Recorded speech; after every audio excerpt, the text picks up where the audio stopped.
Pour débattre de l'actu, aujourd'hui, j'ai convié Marie-Christine Levet, présidente et cofondatrice d'Éducapital. Je rappelle que c'est le premier fonds d'investissement dédié au futur de l'éducation et du travail. Bonjour Marie-Christine à nouveau. Bonjour. Maître Haas également avec vous pour commenter cette actualité. Donc avocat et coprésident des Jurisnotes. On rappelle que vous organisez des procès fictifs qui nous projettent dans le futur et nous permettent de nous interroger sur l'impact de ces innovations demain. Quelles questions juridiques cela posera. Procès des Jurisnotes qui s'est tenu il n'y a pas longtemps, auquel j'ai assisté, qui était super. C'était le sujet quels sont les droits qu'on accordera demain à un enfant qui naît au-delà de l'atmosphère. Alors, l'actualité aujourd'hui, d'ailleurs, on va en parler également avec Samir Abdelkrim qui est resté en plateau avec nous, le fondateur d'Emerging Valley. L'actualité, on va commencer par l'école. L'école doit-elle apprendre à davantage se passer des GAFAM ? Marie-Christine, c'est une question pour vous, évidemment. Alors, vaste sujet. Alors, vous savez que moi, depuis quelques temps, j'avais d'ailleurs écrit un livre blanc sur préserver notre souveraineté éducative et attention aux GAFAM, et en alertant les pouvoirs publics sur le fait, attention, si on ne crée pas une filière EdTech française, les GAFAM vont se précipiter dans nos salles de classe. Et c'est ce qui s'est passé pendant le Covid, faute finalement d'outils français de filière. Finalement, peut-être pas faute d'outils, mais faute d'outils performants en tout cas. D'outils et de formation des profs. Mais et les professeurs se sont jetés sur les GAFAM et on a créé des classes sur YouTube, et des groupes de parents sur WhatsApp, etc. Parce que ce sont des outils qui fonctionnent. Et j'avais dit attention, attention. Donc dans cette annonce de Papendai de dire on ne veut plus que Microsoft et Google rentrent dans les salles de classe, nous on est plutôt pour parce que ça va favoriser une EdTech française. Mais encore faut-il que l'on ait une filière. Parce que si on n'a pas d'outils alternatifs... C'est ce que j'allais dire. Est-ce qu'on peut faire sans aujourd'hui les GAFAM ? Parce que c'est bien de demander à l'école, mais nous-mêmes, dans notre vie quotidienne, on les utilise, tous ces outils. Aujourd'hui, on ne peut pas faire sans parce qu'on n'a pas de filière EdTech française. Il faut vraiment développer une filière pour pouvoir se passer des GAFAM. Parce que les gens utilisent les GAFAM parce que ce sont des outils très bien faits, qui ont nécessité beaucoup d'heures, d'ingénieurs, etc.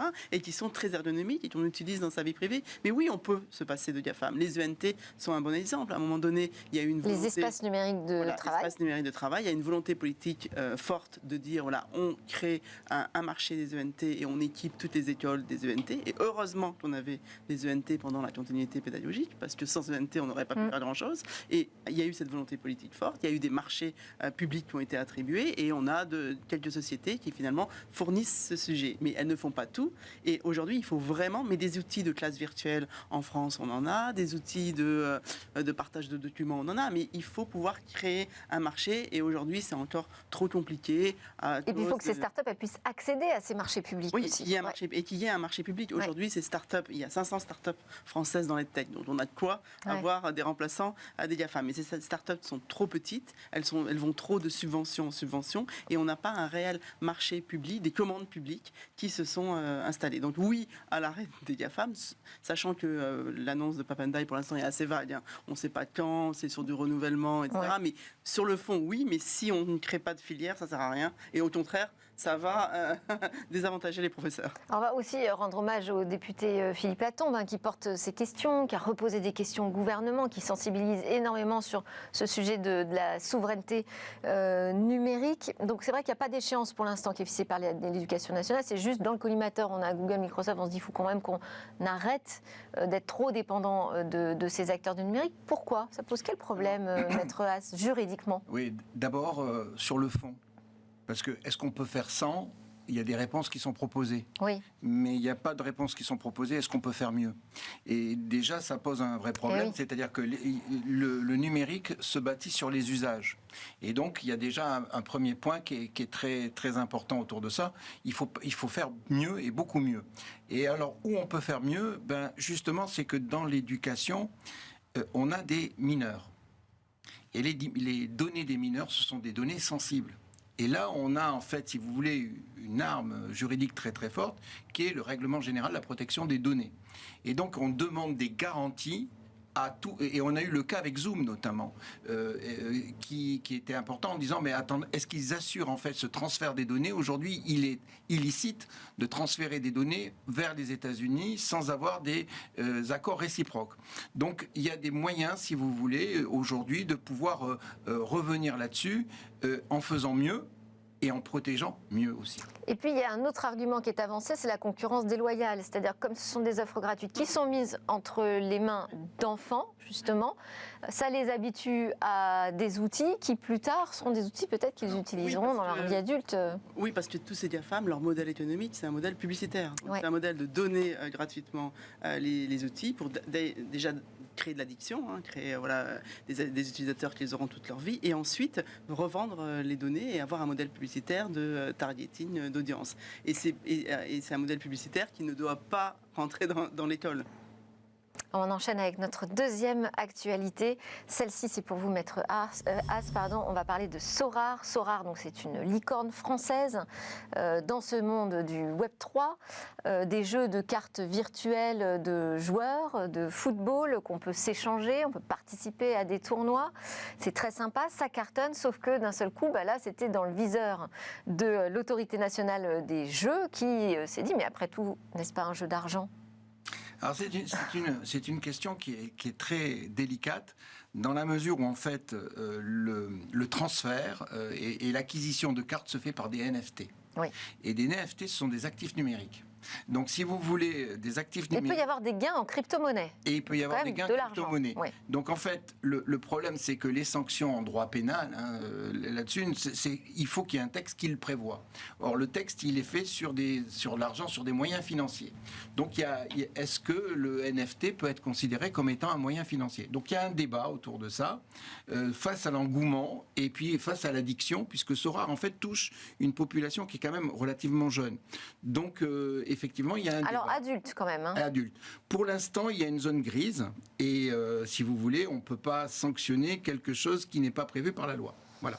Donc, et l'extension est délicate. Donc, il y a eu un député qui a proposé, en fait, un projet de loi pour venir renforcer un petit peu, si vous voulez, ce mouvement et considérer que lorsqu'il y a des jeux y compris avec des NFT et qui peuvent être monnayables, eh bien, ça pourrait être considéré comme un jeu d'argent. Marie-Christine, une réaction là-dessus, parce que là, ça embête un peu une pépite française, alors on est gêné aux entournures, quoi. Oui, mais quand même, à un moment donné, la pépite française doit respecter les mêmes règles. C'est quand même pas très juste que la Française des Jeux et le PMU qui paye, je pense, beaucoup d'impôts en France et qui donc participent à beaucoup de services publics, soit sous le viseur de l'ANJ et pas des acteurs qui sont dans le même jeu. Donc il faut quand même avoir la même loi pour tout le monde. Il faudrait une loi, oui. Alors là, pour l'instant, ils disent, bon, on va attendre un peu. Oui, Sorare fait évoluer son offre avec davantage de gratuité pour plus rentrer dans ces questions moins rentrer dans ces questions d'argent. Mais enfin, on imagine que quand même, il va falloir trouver une réglementation autour du Web3 gaming. Je ne sais pas si on peut appeler ça comme ça. Si on veut que les startups soient vraiment des gros acteurs de la vie publique, elles doivent avoir les mêmes règles que les autres. Parce autrement, on les laisse petites à côté, etc. Donc il faut vraiment appliquer les mêmes règles à tous. Et c'est compliqué parce qu'il ne faut pas non plus tout de suite les plomber dès la naissance. Oui, mais Sorare, bon, ça va. Voilà, Sorare, ça va. Enfin, surtout, il y a quelque chose de très intéressant derrière ça, c'est que le NFT, ça montre que ça marche, qu'il y a derrière ça tout un mouvement. Et ça dépasse même les crypto-actifs. C'est ça qui est intéressant. C'est-à-dire que le marché a dégringolé, mais les NFT sont toujours présents. Oui. Donc il faut suivre ça de très très près. Il y a un marché très important et c'est bien que l'on ait des acteurs français qui se positionnent là-dessus. Oui, et peut-être que ça va les renforcer, effectivement, d'adopter une réglementation et peut-être même d'être pionnier dans une nouvelle réglementation. Les mettre dans les mêmes cours et avec les mêmes règles. Ouais. On enchaîne avec notre troisième actu, c'est l'opérateur Free qui invente le SAV hyper local. Ça s'appelle Free Proxy. Marie-Christine, vous avez travaillé dans les télécoms, vous connaissez bien ce secteur. Est-ce que pour vous, là, on est devant une révolution ou... Je pense que c'est une petite innovation. Une très très belle initiative de Free parce que le service client, c'est la première demande des consommateurs. Aujourd'hui, on dirait que tous les fournisseurs d'accès proposent des services plus ou moins semblables. Le pain point qui reste encore, c'est souvent la connexion. Ma connexion ne marche pas, ma connexion a un panne. Et c'est une très très belle initiative de Free de proposer ce service. Jusqu'à maintenant, au début, Free n'était pas dans cette règle-là. Et là, ça les fait vraiment... Ils étaient déjà dans la cour des très grands, mais ça les fait encore plus rentrer dans la cour des très grands. Donc là, on parle vraiment de micro-équipes, de dizaines de personnes, mais alors vraiment en proximité. Alors toutes les localités ne sont pas couvertes évidemment pour l'instant, mais je crois que ce sera 50% des abonnés Free qui seront couverts par ce service d'ici à 2023. Donc des petites cellules qui sont disponibles 7 jours sur 7 de 8h à 21h et qui répondent en 15 minutes. Et qui peuvent intervenir dans les 2 heures, au pire dans les 24 heures. Donc c'est vrai que ça semble assez magique, mais est-ce que vous pensez que les autres opérateurs peuvent suivre ? Alors déjà, je pense que ça répond à un énorme besoin, parce qu'avec le télétravail, quand même, les gens sont de plus en plus chez eux, ont besoin d'une connexion qui fonctionne. Hein. Quand sa connexion ne fonctionne pas, c'est terrible. Donc je pense qu'ils ont vraiment vu juste en se disant, voilà, avec cette généralisation du télétravail, où finalement, à la maison, on a son bureau, hein, on a vraiment besoin de cette fonctionnalité. Et donc le service micro-local où on peut appeler, c'est vraiment, je pense, la première demande. Je me rappelle, dans toutes mes années de fournisseurs d'accès Internet, c'était la premier pain point, première demande des clients. Donc est-ce que les autres pourront suivre? C'est quand même un gros investissement. Hein. Oui, mais Free a toujours eu une plus grosse agilité. Ouais. Donc ça a été leur marque de fabrique et qu'ils la mettent en pratique dans le service client. C'est, je pense, une très belle initiative. Maître A, ça va faire baisser les plaintes, ça, chez vous? Il y aura moins de gens qui vont venir se plaindre des opérateurs? Je suis pas sûr, mais je suis pas sûr. D'abord, moi, je trouve que c'est un formidable phénomène d'annonce. Ouais. Parce qu'on sait aussi que les services de cet opérateur n'étaient pas tout à fait à la mesure de ses promesses. Donc déjà, il y a un premier enjeu. Deuxièmement, c'est un phénomène qui se fait sur 3 villes. Donc c'est pas il y a presque un mensonge dans l'affirmation proxy free. C'est simplement sur quelques villes, 2-3 villes exactement. Et ensuite, il y a toujours cette fracture numérique qui fait qu'il y a des zones qui seront toujours mal desservies et il n'y aura pas de service là-dessus. On fait tout simplement dans les grandes métropoles, autour des grandes métropoles et autour des villes. Donc c'est les campagnes, etc. On connaît déjà. Il faut laisser le temps du déploiement quand même, oui, Maître mais Haas. on connaît, vous avez raison, mais on connaît aussi l'histoire avec Amazon. Amazon s'est servi des relais de la Poste pour aller dans les zones qui étaient mal desservies et développer ses entrepôts dans les grandes villes, là où le marché était le plus juteux. Donc il faut voir et je vous dis, on risque d'avoir pas mal de plaintes à la suite de ça. 21 millions d'abonnés quand même, Free. Donc c'est vrai que l'enjeu du SAV hyper local, c'est très très ambitieux, quoi. Une réaction peut-être là-dessus? Ce que je dirais, c'est que effectivement Pardon? Je dis, c'est surtout dans les grandes villes. Oui. Concentration des abonnés. Oui. En tout cas, sur le continent africain, la question des zones blanches et des déserts numériques, c'est un vrai sujet. La question de la logistique du dernier kilomètre, ça c'est vraiment un concept de last mile, c'est vraiment un concept terrain en Afrique. Aujourd'hui en France, vous savez que Free est aussi implanté un opérateur important qui compte au Sénégal. Oui. Pourquoi pas aussi peut-être qu'ils s'inspirent aussi de cette agilité avec leur présence au Sénégal pour voir cette co-innovation se déployer en France. C'est quelque chose qu'il faut regarder je pense, de près et voir comment ça peut évoluer. Alors, 4e actu que je voulais vous faire commenter, c'est désormais, on a un dispositif pour les lanceurs d'alerte cyber. Excellente nouvelle, ça, Maître Haas. Merveilleuse nouvelle. On peut s'interroger quand même parce qu'il y avait déjà la possibilité de saisir la CNIL et de faire des plaintes. Et on complète cela. Alors, moi, je peux vous dire qu'il y a le côté de travers. C'est qu'on va avoir des lanceurs d'alerte qui vont attaquer véritablement les entreprises en se groupant et en multipliant les annonces auprès de la CNIL en disant c'est pas conforme au RGPD. Et donc, il va y avoir... Est-ce que ce dispositif peut encourager, parce que, je veux dire, ce type de pratique, il peut déjà exister aujourd'hui. Simplement, le problème, c'est que quand on était lanceur d'alerte, donc quand on s'apercevait de failles et qu'on avait envie de les déclarer, on se mettait en danger juridiquement. La CNIL avait un service, quand vous allez sur le site, vous voulez faire une plainte. En fait, ce qu'il y avait avant qui était demandé, c'est qu'il fallait être en relation avec l'entreprise ou le responsable de traitement qui était jugé comme étant défaillant.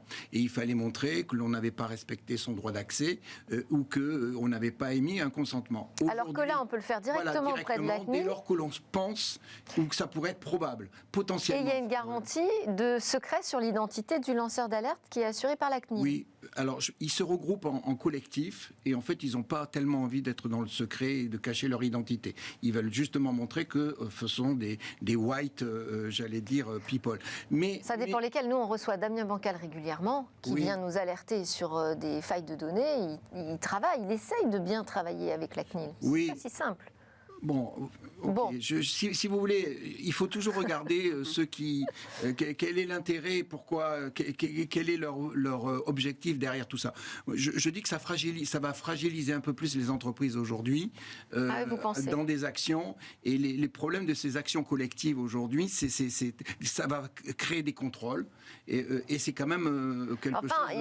Ces failles de cybersécurité, il faut quand même qu'on les trouve et qu'on les colmate. Moi, je pense qu'il y a un énorme enjeu de formation à la cybersécurité. Les entreprises, les jeunes, etc. Aujourd'hui, on est très peu formés à la cybersécurité. Ouais. On a très peu d'experts en cybersécurité en France. Et donc, il y a un énorme enjeu dans notre secteur d'éducation. On regarde vraiment ce sujet avec intérêt, parce qu'il y a un énorme enjeu de former dans les entreprises et avoir aussi des spécialistes de cybersécurité, d'avoir des écoles de cybersécurité, et d'avoir vraiment un énorme enjeu de formation de tous les salariés et des DSI. Et du Capital, vous êtes positionné sur ce sujet. Oui, c'est vraiment un sujet d'intérêt pour nous. Ça, c'est une nouvelle tendance qui est très intéressante, c'est qu'on parle aujourd'hui dans le monde de la cyber, de la sensibilisation collaborative. Et donc, effectivement, ça génère d'impliquer tous les acteurs. Et on sait aussi qu'il faut 7 fois informer et sensibiliser pour arriver à faire comprendre les choses. Donc, il y a une vraie tendance qui est intéressante. On va voir maintenant un petit peu sur ce phénomène d'alerte. Il était aussi intéressant que la CNIL s'intéresse à ces questions de lanceurs d'alerte, parce que, rappelons, que c'est grâce à des grands lanceurs d'alerte sur le numérique qu'il y a eu des changements. À Slange, notamment avec Wikileaks. On a eu ensuite le phénomène avec Snowden, et puis aussi avec Chelsea. Donc on voit très bien que le et numérique... Frances Haugen aussi. Voilà, absolument. Donc on voit le numérique est vraiment un moyen d'aller au plus près des réalités et de dénoncer des choses qui ne sont pas acceptables.